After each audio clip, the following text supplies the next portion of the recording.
कबीर धर्मनगर में संत समागम में प्रदेश अध्यक्ष हुए शामिल। गुरुदेव महंत मिट्ठू दास से लिया आशीर्वाद।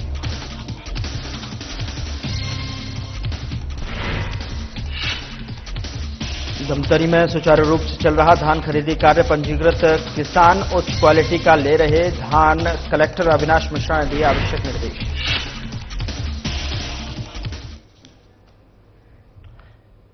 नमस्कार, मैं हूं आपके साथ गौरव राजेंद्र। बुलेटिन की शुरुआत करते हैं। बीजेपी प्रदेश प्रवक्ता देवलाल ठाकुर ने मुख्यमंत्री विष्णुदेव साय के 2 साल के कार्यकाल पूरे होने पर प्रेस वार्ता में कहा कि मुख्यमंत्री का नेतृत्व सुशासन और उपलब्धियों से भरा रहा है।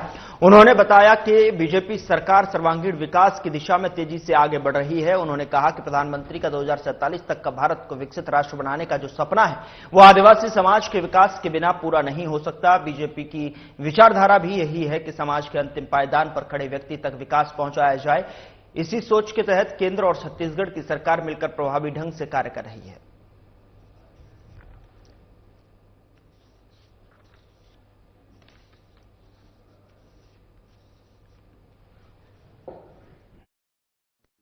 सभी हमारे पत्रकार बंधुओं का मैं हार्दिक अभिनंदन करता हूं। साथियों, भारतीय जनता पार्टी और हमारे प्रदेश के यशस्वी मुख्यमंत्री श्री विष्णुदेव साय जी के ये 2 साल पूरे हो गए। इन 2 सालों में यशस्वी मुख्यमंत्री श्री विष्णुदेव साय का सुशासन उपलब्धि भरा रहा है। भारतीय जनता पार्टी की सरकार सर्वांगीण विकास की ओर अग्रसर हो रही है। सर्वांगीण विकास मतलब सबका विकास, समावेशी विकास। आज जो हमारे प्रधानमंत्री जी का सपना था कि 2047 में भारत विकसित भारत के रूप में खड़ा रहे, उस सपने को पूरा करने के लिए बिना आदिवासियों के विकास वो सपना पूरा नहीं हो सकता। मध्य प्रदेश की राजधानी भोपाल में श्यामला हिल्स स्थित इंदिरा गांधी राष्ट्रीय मानव संग्रहालय परिसर में राष्ट्रीय बाल रंग समारोह का आयोजन किया गया। मध्य प्रदेश और 5 केंद्र शासित प्रदेश पुडुचेरी और दिल्ली, जम्मू कश्मीर, चंडीगढ़, लक्षद्वीप के विद्यार्थियों के लोक नृत्य दल अपने राज्यों की प्रस्तुति देंगे।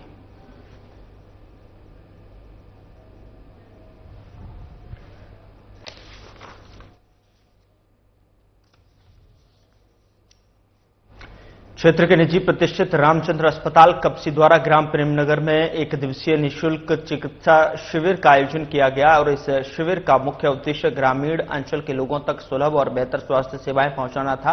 बता दें कि प्रेमनगर और आसपास के ग्रामीणों ने शिविर में बढ़ चढ़कर हिस्सा लिया। अस्पताल प्रबंधन द्वारा आयोजित इस शिविर में स्वास्थ्य के प्रति जागरूकता और ग्रामीणों की भीड़ देखने को मिली।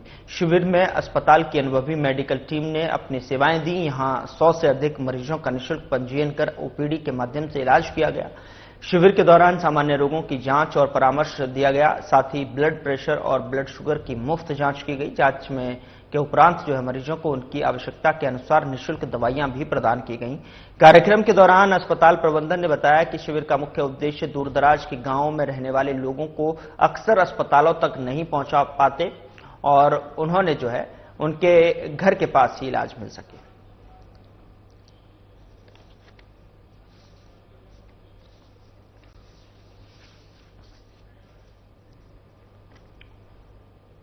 जिला पंचायत सीईओ सर्जना यादव ने सीहोर स्थित प्रजापति धर्मशाला में हथकरघा विभाग की ओर से आयोजित माटी शिल्प कला के 45 दिवसीय प्रशिक्षण कार्यक्रम का शुभारंभ किया और इस अवसर पर जिला पंचायत सीईओ ने स्वयं चाक मशीन पर माटी शिल्प के क्राफ्ट बनाकर तैयार किए और सभी हितग्राहियों का उत्साहवर्धन किया। माटी शिल्प को बढ़ावा देने के लिए इस प्रशिक्षण के लिए 27 महिला हितग्राहियों का चयन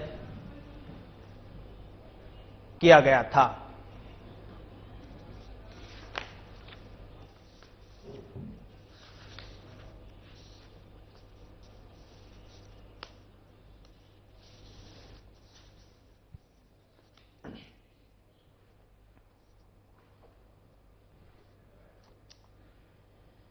उधर अखिल भारतीय अखाड़ा परिषद के अध्यक्ष महंत रविंद्रपुरी महाराज ने महाकाल मंदिर पहुंचकर बाबा महाकाल के दर्शन किए। उन्होंने गर्भगृह के बाहर पूजा अर्चना की और आशीर्वाद लिया।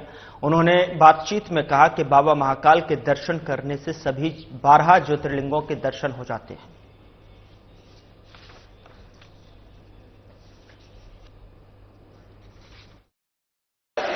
बहुत बहुत आशीर्वाद साधुवाद। हमारे यहाँ मान्यता है, आकाशे तारकम निगम पाताले हाट के श्रम मृतलोके महाकालम सर्वलिंगम नमोस्तुते। हमारे उज्जैन में महाकालेश्वर भगवान है, जो इनका दर्शन करता है सभी लिंगों का, जितने ज्योतिर्लिंग है सभी का दर्शन हो जाता है। और अभी आने वाले समय में हमारा महाकुंभ आने वाला है 2028 में। दिव्य भव्य रूप से महाकुंभ करेंगे, सुरक्षित महाकुंभ करेंगे। और सरकार का प्रयास है, हमारे माननीय मुख्यमंत्री जी का प्रयास है कि इस बार का जो कुंभ हो, ना भूतो ना भविष्यति, उनके साथ जितने भी अखाड़े हैं, चाहे वो सन्यासी अखाड़े हो, उदासी अखाड़े हो, शैव अखाड़े हो, सभी उनके साथ है। और हमारा पूरा प्रयास इस बार का जो कुंभ होगा दिव्य और भव्य होगा। उधर सर्व आदिवासी समाज के पूर्व जिला अध्यक्ष जीवन ठाकुर की रायपुर सेंट्रल जेल में संदिग्ध मौत के बाद क्षेत्र में आक्रोश फैल गया है। इसी के विरोध में सर्व आदिवासी समाज के सैकड़ों लोग चारामा थाना के सामने राष्ट्रीय राजमार्ग पर उतर आए और चक्का जाम कर दिया। परिवार और समाज के लोगों ने जीवन ठाकुर की मौत को संदेहास्पद बताते हुए हत्या और गंभीर लापरवाही का आरोप लगाया है। उन्होंने कहा कि 12 अक्टूबर को जीवन ठाकुर को एक मामले में गिरफ्तार कर जिला जेल कांकेर में रखा गया था, लेकिन 2 दिसंबर को उन्हें बिना किसी पूर्व सूचना के रायपुर सेंट्रल जेल स्थानांतरित कर दिया गया। परिजनों का आरोप है कि न तो जेल स्थानांतरण की जानकारी दी गई और न ही तबियत बिगड़ने या अस्पताल में भर्ती कराए जाने की। मौत की सूचना मिलने के बाद परिवार सदमे में है और इसी मामले की निष्पक्ष जांच की मांग को लेकर समाज के प्रतिनिधियों ने थाना चारामा में ज्ञापन भी सौंपा था। आरोपियों के खिलाफ कड़ी कार्रवाई और मामले की गहन जांच की मांग की।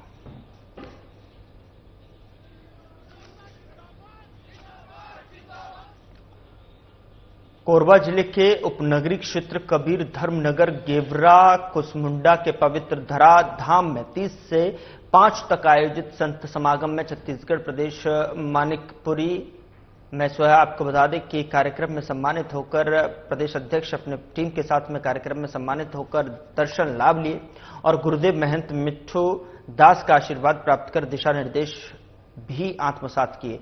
इसी कड़ी में प्रदेश अध्यक्ष अपनी टीम के साथ मानिकपुरी पनिका समाज जिला कोरबा का एक संक्षिप्त बैठक ली और बैठक में कोरबा जिला के जिला पदाधिकारीगण के साथ साथ पाली, करतला, कटघोरा, कोरबा ब्लॉक के ब्लॉक पदाधिकारीगण उपस्थित रहे। बैठक में अध्यक्ष महोदय द्वारा मानिकपुरी पनिका समाज में हो रहे खर्चीली शादी ब्याह, फिल्मी अनुकरण, रीति रिवाज, मृत्यु भोज जैसे विषयों पर चर्चा की गई। आगामी बैठक में इन विषयों पर प्रस्ताव रखने की बात कही।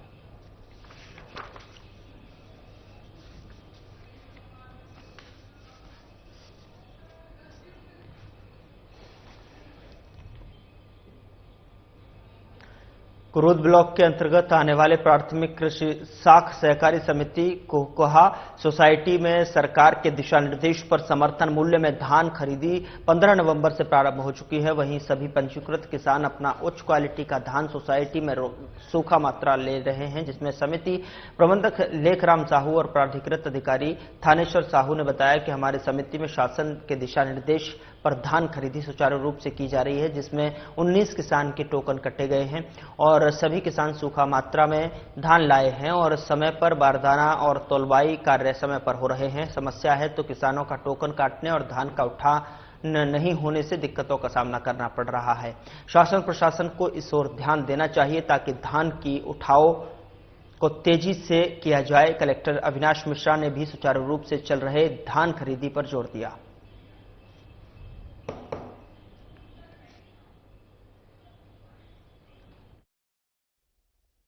मान सिंह साहू किसान कोकोहा का धान 40 और कोई समस्या नहीं। यहाँ बारदाना समय मिल रहा है, सब काम सही हो रहा है। बैठने के लिए है छाया पानी वगैरह। हाँ सब। जी मेरा नाम थानेश्वर कुमार साहू है, मैं सोसाइटी प्राधिकृत कोकोहा से। हमारे यहाँ किसानों को जो सरकार से जो सुविधा मिलती है वो सभी सुविधा हमारे सोसाइटी में उपलब्ध है। पानी की व्यवस्था है, बारदाने की व्यवस्था है और जो किसान आ रहे हैं अपना धान ला रहे हैं उनको नमी चेक करके ही हम लोग ले रहे हैं। अच्छी व्यवस्था देने का पूरा प्रयास हमारी सोसाइटी की तरफ से, शासन की तरफ से हो रहा है। कोई समस्या नहीं। थोड़ी समस्या है कि वर्तमान में जो खरीदी है वो 900 क्विंटल की खरीदी है एक दिन में। वो यदि बढ़ जाएगा तो किसानों को और सुविधा हो जाएगी। इसके लिए हम लोग लेटर पैड में लेटर जारी कर दिए हैं शासन से कि आगे की जो खरीदी है उसको बढ़ाया जाए ताकि किसान भी समय पे धान बेच सके। किसान इसी मामले में थोड़े से परेशान है किसान कि टोकन के मामले में कि 900 क्विंटल की खरीदी हो रही है एक दिन में, और बढ़ करके यदि 1300 1350 हो जाए तो और अच्छा रहेगा। धान खरीदी अच्छी स्थिति में है। हमारे लगभग 100 हमारी धान उपार्जन केंद्रों में खरीदी किया जा रहा है और इस साल लगभग हम जैसे देखते हैं लगभग 20-25% हमारे किसान अभी तक धान बेच चुके हैं और समिति में प्रॉपर बारदाना है, कहीं कोई दिक्कत नहीं है। समिति भी बहुत व्यवस्थित है इस बार के धान खरीदी। टोकन के लिए कुछ किसान थोड़ा सा भी रुके हुए हैं सर शायद। हाँ, उसको भी जारी करा दे रहे हैं, जहां ऐसे ही हो रही है जारी कर दे रहे हैं। जी जी। उधर बड़े मोरंगा सहित जिले के अन्य धान खरीदी केंद्रों में धीमी गति से और सीमित खरीदी व्यवस्था से किसान निराश नजर आ रहे हैं। वहीं बड़े मोरंगा धान खरीदी केंद्र में नाराज किसानों ने जमकर हंगामा किया। धान खरीदी केंद्र के मुख्य गेट पर ताला जड़ दिया।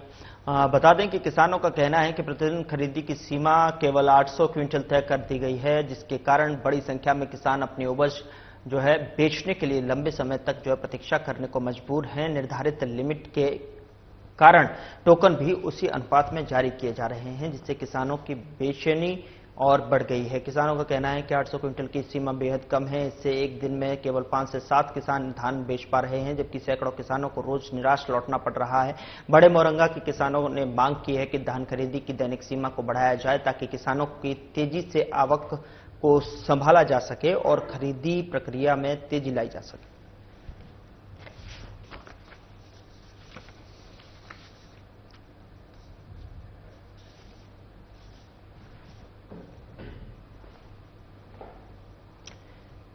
अगली खबर का रुख करते हैं। सिलतरा में असामाजिक तत्वों ने डीएसपी देवेंद्र पोटाई के मठ को तोड़ते हुए उसके ऊपर स्थापित मूर्ति को भी क्षतिग्रस्त कर दिया और इसी दौरान जयराम कड़ियाम की मूर्ति को भी नुकसान पहुंचाया गया। बताया जा रहा है कि इससे पहले भी इसी मंदिर से जो है देव प्रतिमा की चोरी हो चुकी थी, जिसके कारण मेला तक रद्द करना पड़ा था। लगातार हो रही घटनाओं से आदिवासी समाज में भारी आक्रोश पनपा हुआ है। नितिन पोटाई ने आरोप लगाया कि यह परंपरा, संस्कृति और दिवंगतों के प्रतीकों को मिटाने का प्रयास है। उनका कहना है कि बीजेपी शासनकाल में अपराधियों और असामाजिक तत्वों के हौसले बढ़े हुए हैं। आदिवासी समाज पहले से ही अपने पूर्व जिला अध्यक्ष जीवन ठाकुर की रायपुर जेल में हुई संदिग्ध मौत को लेकर आक्रोशित है। ऐसे में मूर्तियों के तोड़े जाने की यह घटना समाज में और तनाव बढ़ा रही है।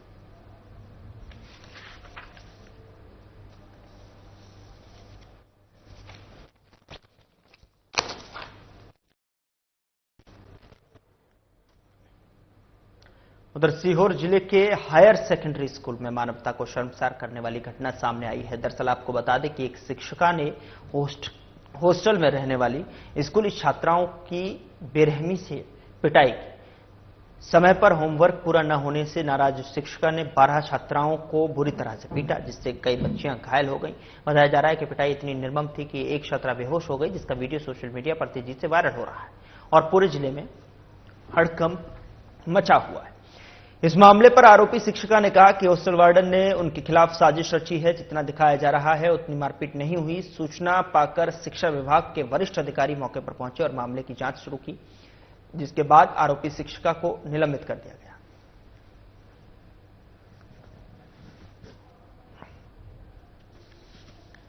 क्या नाम है मैम आपका? मेरा नाम कीर्ति शाक्य है। सर ये मैम ये स्कूल में जो बच्चों के साथ मारपीट की गई है, क्या मामला है मैम पूरा जो आपके द्वारा? सर मुझे फंसाया जा रहा है, यानी मैं इसमें इन्वॉल्व ही नहीं थी ज़्यादातर। अच्छा। मुझे फंसाया जा रहा है और बच्चों के हाथों में बोरोप्लस लगा के बाकायदा उन्हें बिठा के बेंच पर और उनका वीडियो लिया ताकि ना मुझे वो करा जाए। और 1 महीने पहले से मुझे 1 महीने पहले क्या 1-1.5 महीने पहले से बच्चों से ये बार बार बुलवाया जा रहा है कि ये आप हमारी मैडम नहीं है और आप हमें ना पढ़ाएं। किसके द्वारा फंसाया जा रही है? कुछ ऐसा मैम नाम देना चाहेंगे आप? नाम तो मैं नहीं किसी का लूंगी, बस हाँ ये बता सकती हूँ कि ना मैं वार्डन रह चुकी हूँ। हाँ। और मैं पूर्व वार्डन जो यानी पहले पूर्व वार्डन रह चुकी थी और उसके बीच में मैं आ गई तो फिर इसके बाद उन्होंने डबल से ज्वाइन किया। अच्छा। तो शायद हो सकती है, क्योंकि वो पूरी बच्चे जो है वो बयान जो दे रही है वो हॉस्टल की बच्चियां दे रही है, बाकी अदर बच्चा नहीं दे रहा है। तो हॉस्टल में वार्डन और सहायक वार्डन दोनों की कार्यस्थानी हो। सहायक वार्डन ने मुझे पहले भी जब मैं वार्डन रह चुकी थी तभी मेरे को 3-4 बार धमकी भी दिलवाई थी कि अगर ये पद नहीं छोड़ा तुमने, तुम यहाँ से कोठरी से नहीं गई तो मैं तुम्हें मरवा दूंगी या मैं तुम्हें कुछ करवा दूंगी। इस प्रकार से मुझे धमकी दी गई थी। मैंने कई बार बोला किसी लोगों से, लेकिन फिर मैंने उस चीज को नहीं करा। मेरा नाम अंशुल ठाकुर है, मैं भारतीय राष्ट्रीय छात्र संघ से पूर्व प्रदेश सचिव रहा हूँ। आज ये स्कूल में आए हुए बच्चों के हाथ में जो पिटाई पड़ी है और जो मैडम ने इनको मारा है, क्या मामला है सर पूरा? ये मैडम ने इनको, मतलब मैं उनको एक ऐसे शब्द से बोलना चाहूंगा, पूरी तरह के साइको है मैम, क्योंकि मैं बच्चों से मिला हुआ हूँ। आपने देखे वीडियो, उनके हाथ में ऐसे निशान है। और एक बच्ची का तो कल अभी ऑपरेशन हुआ, उसको भी मारा, वो अभी सीओर में एडमिट है। मतलब एक इतनी बेरहमी से मारा गया उनको। बच्चे डरे हुए, उनके पेरेंट्स भी हमारे साथ में हैं। जिसमें बच्चियों को मारा गया है और कुछ बच्चे उसमें बेहोश भी थी। तो उसको देखते हुए मैं यहाँ पे कोठरी में सुबह आया हूँ 11 बजे का। तो अभी कुछ विवाद भी चल रहा था? क्या विवाद ये हुआ था कि टीचर के हम बयान ले रहे थे, चर्चा चल रही थी टीचर से। तो यहाँ के जो आसपास के जो लोकल के लोग हैं वो थोड़ा सा गदर कर रहे थे, दबाव बना रहे थे ताकि कार्रवाई ना हो पाए। एक महिला शिक्षिका ने बच्चियों को कल हिट किया है हाथों पे और उस पर निशान है ना, और एक बच्ची थोड़ी भेज भी हो गई थी जो पहले से मैडम से तो हमें बात करना है। बेटा क्या नाम है आपका? वेदिका नाम है। कौन सी क्लास में बेटा? 6 क्लास में। क्या हुआ बेटा इधर? अभी थोड़ी वो सुना है मैडम ने मारा आपको। थोड़ा जोर से बोलो बेटा।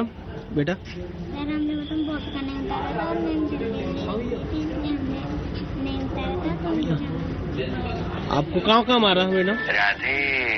हाथ में मारा बेटा? ये देखो हाथ में उनके अभी लीड नहीं गई है, बिल्कुल काले पड़े हुए हैं हाथ अभी। उसको देखो, ये एक बालिका है, उसके हाथ की है सूजन, और एक वो उसके हाथ का भी सूजन है, वो दिखाओ बेटा। ये बहुत सख्त अपराध करा है उन लोगों ने। रोज मारते हैं क्या आपको? कौन मैडम ने मारा बेटा? कीर्ति मैडम ने मारा।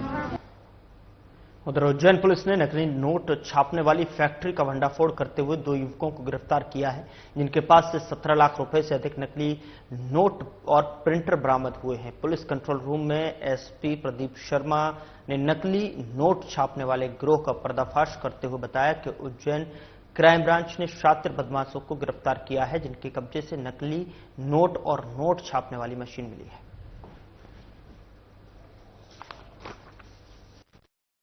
17.5 लाख रुपए के नोट क्राइम और चिमनगंज की टीम ने मिलकर पकड़े हैं। इसमें 2 लोगों को गिरफ्तार किया गया, हिमांशु उर्फ चीनू गौसर और दीपेश चौहान। अभी एक आरोपी इंदौर का राजेश बरबटे, ये फरार है। इसके घर पर दबिश दी गई थी, जहां पर इनको प्रिंट करने के लिए गंगा विहार कॉलोनी में नोट प्रिंटिंग की पूरी मशीन, उसकी सिक्योरिटी, थ्रेड, केमिकल्स और अधकच्चे बने हुए नोट करीब 15 लाख रुपए से ज्यादा के, वो भी इसकी घर से बरामद किए गए। इसमें हिमांशु और राजेश पूर्व में नकली नोटों के मामले में बंद किए जा चुके हैं, इसलिए इस बार हम लोग इनके ऊपर एनएसए की कार्रवाई भी करेंगे। ये 17.5 लाख रुपए के नोट अभी तक जो पूरी तरह बरामद हुए हैं, इसमें बहुत एक सरप्राइजिंग बात यह है कि अपने यदाकदाई देखने को मिलता है कि नकली नोटों में सीक्वेंसिंग अलग अलग हो और आगे पीछे उनकी प्रिंटिंग हो, चिपकाने की आवश्यकता नहीं हो। तो इन्होंने बहुत हाई टेक्नोलॉजी का यूज करने के बाद ही ये नोट प्रिंट किए हैं और सामान्य परिस्थिति में ये गड्डियों में इन नोटों को मिक्स करके बाजार में चलाने का प्रयास करते थे। अटल बिहारी वाजपेयी विश्वविद्यालय के 6वें दीक्षांत समारोह का आयोजन हुआ, जहां पर पूर्व राष्ट्रपति रामनाथ कोविंद मुख्य अतिथि के रूप में शामिल हुए। कार्यक्रम की अध्यक्षता राज्यपाल रमेश डेका ने की। साथ ही मुख्यमंत्री विष्णुदेव साय, उप मुख्यमंत्री अरुण साव और शिक्षा मंत्री टंकराम वर्मा ने भी कार्यक्रम में शिरकत की। बता दें कि समारोह में 64 शोधार्थियों को शोध उपाधि, 92 गोल्ड मेडल उपाधि दी गई। पूर्व राष्ट्रपति ने सभी स्नातक छात्रों को उनके उज्जवल भविष्य के लिए हार्दिक शुभकामनाएं भी दी।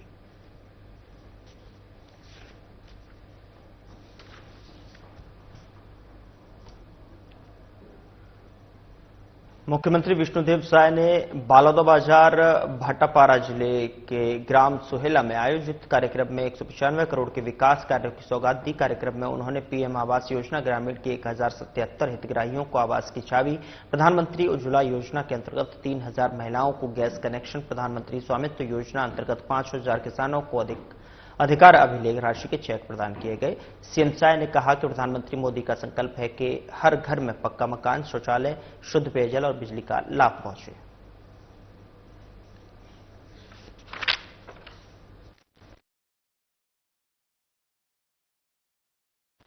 उधर पीसीसी चीफ दीपक बैज ने कहा कि संगठन सृजन के माध्यम से बनाए गए कांग्रेस के जिला अध्यक्षों की पहली बैठक 6 दिसंबर को होने जा रही है। बैठक में कार्य योजना बनाई जाएगी, एसआईआर प्रक्रिया पर चर्चा की जाएगी। साथ ही 14 दिसंबर को दिल्ली में होने वाली वोट चोर गद्दी छोड़ महारैली में छत्तीसगढ़ की हिस्सेदारी पर भी चर्चा होगी।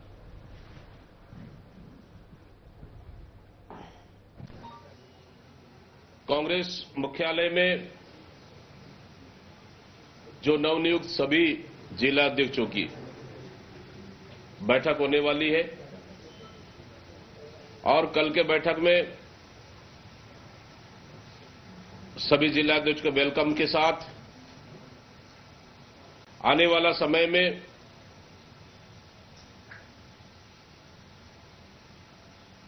एक नई रणनीति, नई कार्ययोजना बनाई जाएगी। साथ में एसआईआर की भी समीक्षा की जाएगी और 14 दिसंबर को आयोजित है दिल्ली में बड़ा रैली, उसके लिए भी तैयारी की जाएगी। उधर छत्तीसगढ़ में कांग्रेस प्रदेश अध्यक्ष दीपक बैज ने मीडिया से बातचीत में कहा कि बीजेपी सरकार ने एक और झूठ बोला है। बीजेपी विधायक के दावे अनुसार प्रदेश में 2016 से कुल 24 लाख आवास स्वीकृत हुए हैं, उनमें से 16,72,000 आवास बीजेपी सरकार ने पूरे किए हैं, जबकि हकीकत कुछ और है। पिछले 2 साल में शायद सरकार ने एक भी नए मकान स्वीकृत नहीं किया। बीजेपी विधायक ने गलत आंकड़े बताए।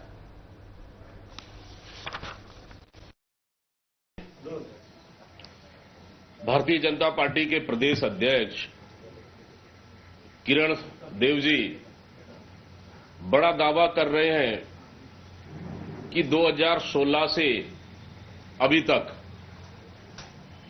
24 लाख से अधिक प्रधानमंत्री आवास स्वीकृति हुई है,